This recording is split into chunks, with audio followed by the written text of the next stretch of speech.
Obscured on the far right-hand side of this configuration is Sunny Williams.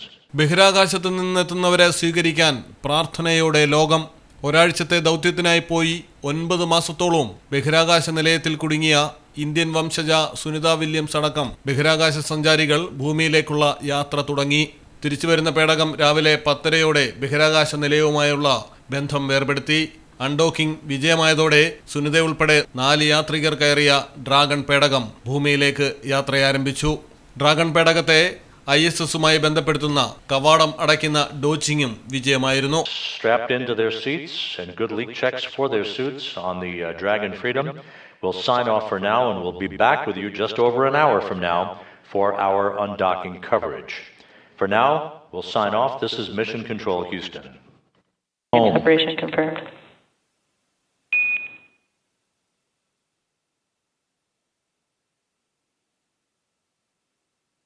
Undocking occurring right on time at 12:05 a.m. Central Time, 1:05 a.m. Eastern Time.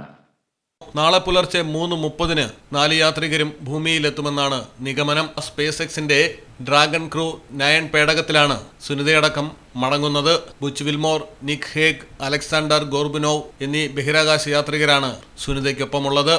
Indian സമയം നാളെ പുലർച്ചെ 2:41 d-orbit burn പ്രക്രിയ നടക്കും. വേഗം കുറച്ച് ഭൂമിയുടെ അന്തരീക്ഷത്തിലേക്ക് ഡ്രാഗൺ പേടകം പ്രവേശിക്കും. പുലർച്ചെ 3:30 പേടകം ഭൂമിയിൽ ഇറങ്ങുമെന്നാണ് പ്രതീക്ഷിക്കുന്നത്. പാരഷൂട്ടുകൾ വിടരുന്നതോടെ പേടകം സ്ഥിരവേഗം കൈവരിക്കും. അറ്റ്ലാന്റിക് സമുദ്രത്തിലോ മെക്സിക്കോ ഉൾക്കടലിലോ ആയിരിക്കും പതിക്കുക. പേടകം വീണ്ടെടുത്ത് യാത്രികരെ കരയിലെത്തിക്കും. 2024 ജൂൺ 5-നാണ് സുനിതയും ബൂച്ച് വിൽമോറും നിലയത്തിലെത്തിയത്.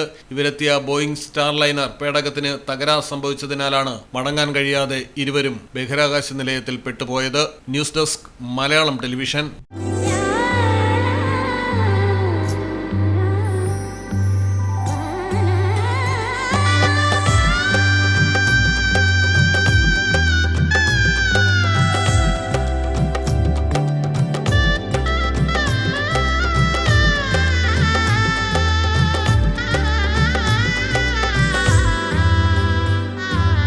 Celebrate the moments of colors. KMT Silks, Perindalmanda, Kottakkal.